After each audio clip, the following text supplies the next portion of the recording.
Hi, everybody. It's Mr. Fetch. I am back. Today is Tuesday, February 23rd, and we're going to get back in the book of Orphan Trains.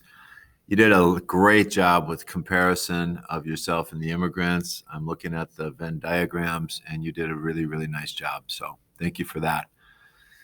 To catch you up, at the end of the last chapter, which I'm on the page right now, as William and was sitting in the train station with Mr. McCauley, because Shane was sent to the work farm.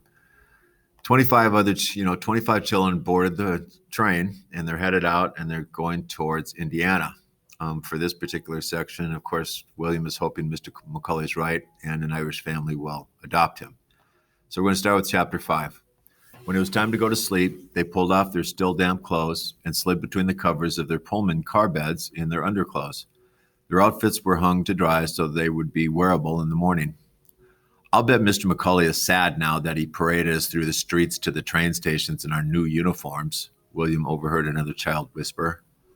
One look over at Mr. McCauley, and William decided sleep was a much better option than talking nasty about the man in charge, especially since he had been nothing but nice to William. He closed his eyes tight and tried to forget all of the events of the day. He dreamed of a ship rocking and tossing in the waves. A great storm was crashing down on the ship, and in the dream, William, his Da, and his brother Hugh were up on the main deck. They were still trying to stand despite the rain and wind.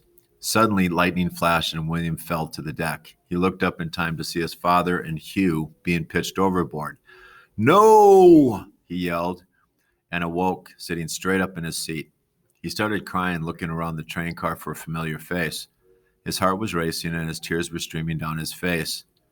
"No, no, no," he cried into his hands. "They're gone." Then he felt a gentle hand on his shoulder, then the warmth of someone sitting next to him.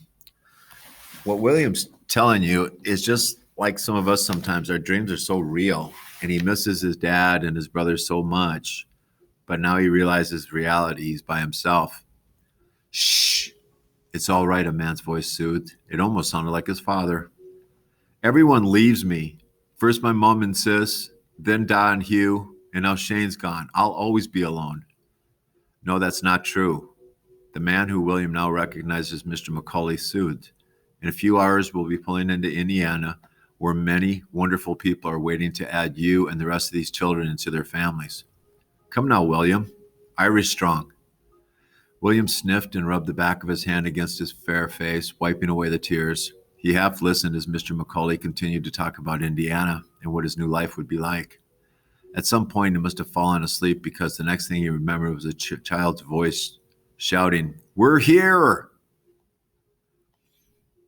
End of chapter 5. Beginning of chapter 6.